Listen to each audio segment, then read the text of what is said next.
Hi guys, welcome back to the channel. आज हम पढ़ने वाले हैं यूनिट 3 साइकोलॉजी की, जो कि है mental health and mental hygiene. ये पूरी की पूरी आईएनसी सिलेबस के ऊपर बेस्ड है एंड आज हम इस पूरे चैप्टर को कवर करने वाले हैं। तो इसमें हम बहुत सारे कंटेंट्स के बारे में पढ़ेंगे, जो कि है ये सारे आपको स्क्रीन पे दिख ही रहे होंगे। सबसे ज़्यादा इंपॉर्टेंट जो है इसमें वो है ईगो डिफेंस मैकेनिज्म। हैं तो हम एक एक करके पढ़ते हैं। मेंटल हेल्थ क्या है, मेंटल इलनेस क्या है, क्या क्या इनके कंपोनेंट्स हैं, कैसे हम क्या क्या स्ट्रैटेजीज है मेंटल हेल्थ को प्रिवेंट करने के लिए, तो उन सब के बारे में हम पढ़ेंगे। सबसे पहले आता है हमारा मेंटल हेल्थ क्या होता है। मेंटल हेल्थ वर्ड ब्रेक करके पढ़ेंगे। Mental something related to brain, और हेल्थ हेल्दी होना चाहिए। हेल्थ की डेफिनेशन तो सबको ही पता है, डब्ल्यूएचओ वाली, physically mentally emotional social wellbeing. तो अभी हम मेंटल हेल्थ की बात कर रहे हैं, यानी कि हमारा साइकोलॉजिकली हम कैसे हेल्दी रह सकते हैं, मतलब free from any psychological disorders. तो इसकी डेफिनेशन क्या कह रही है, ह्यूमन बीइंग का खुद से और पूरी अपने आसपास की सराउंडिंग से, अपने आसपास की वर्ल्ड से, including your family, your school friends, your college friends, your classmates, everyone, the environment you are surrounded with. अभी आपके आसपास नॉन लिविंग थिंग की बात नहीं हो रही, अब लिविंग थिंग्स की बात हो रही है। आप जिनके आसपास बैठते हो, आप जिनके आसपास खाते हो, रहते हो, पूरे दिन अपना टाइम स्पेंड कर सकते हो। अगर आपकी मेंटालिटी, कहते हैं ना जेंजीज में बहुत चलता है, वाइब मैच होनी चाहिए, वाइब मैच होनी चाहिए। तो वाइब से क्या हम यही समझते हैं,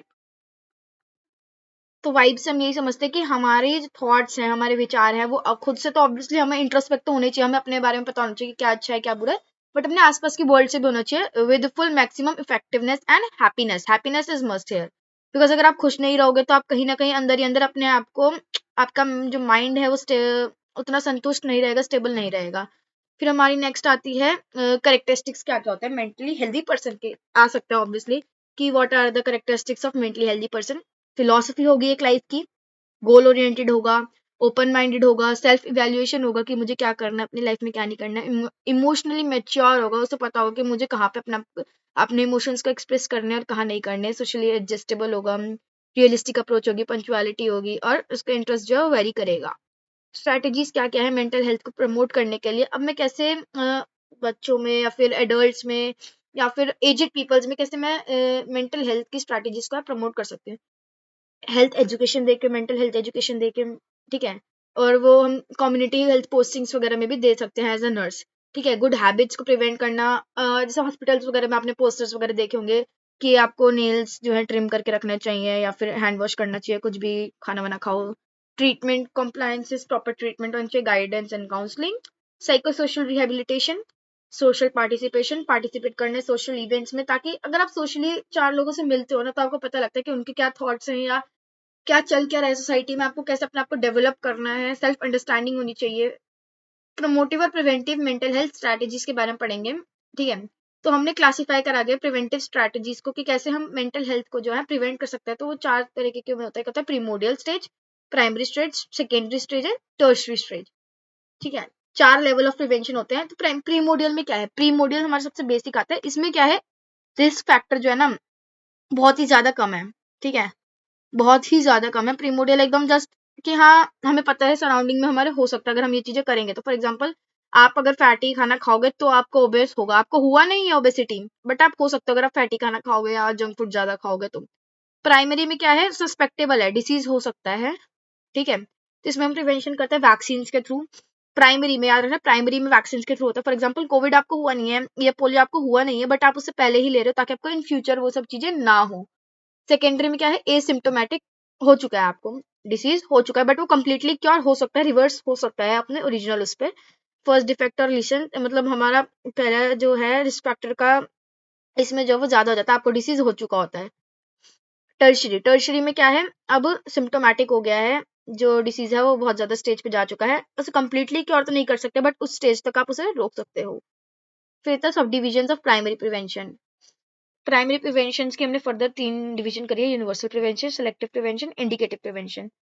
टारगेट्स जो यूनिवर्सल जो है, ठीक है, इसमें क्या कर रहे हैं, हम जनरल पॉपुलेशन ग्रुप को ले रहे हैं कि जिनको हम आइडेंटिफाई नहीं कर पाए हैं उनके रिस्क के बेसिस पे। वही जो मैंने अभी एग्जांपल दिया था कि हेल्दी ईटिंग हैबिट्स और एक्सरसाइज। अभी आप ओबेसिटी नहीं हो, आप माल न्यूट्रिशन नहीं हो, बट अगर आप ये खाना खाओगे तो आप हो सकता है ऑब्वियसली आप माल न्यूट्रिशन हो जाओगे। सेलेक्टिव प्रिवेंशन, सेलेक्टिव प्रिवेंशन क्या है, मेंटली डिसऑर्डर से जो है हमारा रिस्क फैक्टर जो से ज्यादा हो चुका है, एवरेज से ज्यादा हो चुका है, इंडिकेटेड प्रिवेंशन क्या है? हाई रिस्क पीपल को ये करता है जिसमें साइंस और सिम्टम्स जो है विजिबली दिखने लगे हैं। इंडिकेटेड इंडिकेशन हमें आ गए हैं साइंस और सिम्टम के। सिलेक्टिव प्रिवेंशन सिलेक्ट कर रहे हैं यूनिवर्सल जो कि कॉमन है। फिर आता है हमारा intervention to reduce hazard and improve quality of life. कैसे कर सकते हैं?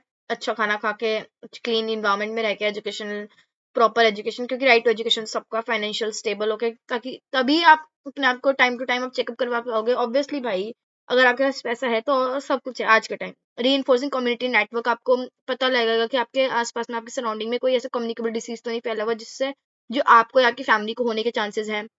स्मोकिंग वगैरह कम करनी है, सब्सटेंस अब्यूज नहीं करना। फिर हमारा आता है next, strategies to prevent secondary prevention. Secondary prevention में क्या होता है? हाँ, इसमें आता है हमारा मेडिकेशंस वगैरह ले सकते हैं, साइकोथेरेपी दे सकते हैं, इमोशनल सपोर्ट दे सकते हैं फैमिली और पेशेंट को, कंटिन्यूस असेस कर सकते हैं हम हाई रिस्क वाले ग्रुप को, और एक्ट एज लाइजेशन, लाइजेशन की तरह एक्ट करते हैं बिकॉज आपको डिसीज हो चुका होता है। फिर आता है टर्शरी प्रिवेंशन के लिए क्या क्या स्ट्रैटेजीज है। रिहेबिलिटेशन, हम उनको रिहेबिलिटेशन सेंटर्स में ले जा सकते हैं, सेल्फ हेल्प ग्रुप के मदद से हम उनको प्रिवेंट कर सकते हैं, हम उन्हें बता सकते हैं कि हाँ आपका डिसीज जो है यहाँ तक क्योर हो सकता है। फिर आते हैं इंकरेज कर सकते हैं सेल्फ कॉन्फिडेंस और इंडिपेंडेंस को डे केयर होम्स वगैरह में ले जाके। टर्शरी में डिसीज जो है हमें हो चुका है। फिर आता है हमारा नर्स का क्या रोल है। ऑब्वियसली हम नर्सिंग कर रहे हैं तो नर्स का क्या रोल है एज अ मेंटल इलनेस को प्रिवेंट करने में। एडवोकेट करना, ठीक है, एडवाइस करना, उनको उनको गाइड करना कि आप ये कर सकते हो, या आपको ये फ्यूचर में डिसीज ना हो तो आप ये वैक्सीन ले सकते हो। लीडर्स और कोलैबोरेटर की तरह काम करके, एक रिसर्चर की तरह काम करके कि हाँ आपकी कम्युनिटी में ये डिसीज बहुत ज्यादा फैल रहा है या आपको भी होने के चांसेस है, आप इसके वैक्सीन लो। तो ईगो डिफेंस मैकेनिज्म के बारे में हम पढ़ेंगे। तो ईगो डिफेंस मैकेनिज्म में हमारे बेसिक रहता है इड, ईगो और सुपर ईगो। ठीक है, तो हमें इड और सुपर ईगो के बीच में बैलेंस रख के किस पे काम करना होता है? ईगो प्रिंसिपल के ऊपर काम करना होता है। अब ये तीनों है क्या, वो हम आगे देखते हैं। सबसे पहला आता है हमारा इड। इड जो है हमारा इन मतलब जब हम पैदा होते हैं तभी के साथ आता है, हमारा बहुत मोस्ट प्रिमिटिव पार्ट है माइंड का। ठीक है, ये क्या करता है, हमारी ड्राइव और अर्जिस, जो हमारी ड्राइव्स हैं, जो हमारी इच्छाएं हैं, हमारी अर्ज है, उनको कंट्रोल करने में हेल्प करता है। फिर आता है हमारा ईगो। ईगो जो है रियलिटी बेस्ड प्रिंसिपल है, रियलिटी के ऊपर काम करता है। ये याद रखना है, ये रियलिटी बेस्ड है। ठीक है, और वो प्रिमिटिव प्रिमिटिव प्रिंसिपल्स पे काम करता है। हमारे बेसिक पैदा होने के साथ ही जो हमारा माइंड में जो बेसिक चीजें आई थी ना, मतलब जो प्रिंसिपल हमारे माइंड फॉलो कर रहा था, बहुत बेसिक प्रिंसिपल्स, उस पे काम करता है हमारा ईगो। ईगो कैसा, सॉरी इड। इड जो कह सकते हैं ना, बचपने बचपने में जी रही है, तो वो अपना इड और सुपर ईगो के बीच में बैलेंस नहीं कर पा रहा, वो इड प्रिंसिपल के ऊपर ज्यादा जा रहा है, बचपने में जा रहा है। ईगो जो है रियलिटी प्रिंसिपल है, मेच्योरिटी बेस्ड प्रिंसिपल है। मेच्योर जो बंदा है उसके 2-3 साल की एज में डेवलप हो जाते हैं। सेकेंडरी प्रोसेस है थिंकिंग का। ठीक है, और इड सुपर ईगो जो है उसके बीच में हमें बैलेंस रखना होता है। मेडिएट्स बिटवीन इड और सुपर ईगो के बीच में कौन काम करता है? ईगो काम करता है। फिर हमारा आता है सुपर ईगो, जो कि क्या है, वैल्यूज और आइडियल्स, मॉरल्स, इन सब पे काम करता है। सोसाइटी के 5 की एज के अराउंड डेवलप हो जाते हैं, रियलिटी से बाउंड नहीं होते हैं। फिर नेक्स्ट आता है हमारा डिफेंस मैकेनिज्म। डिफेंस मैकेनिज्म क्या है?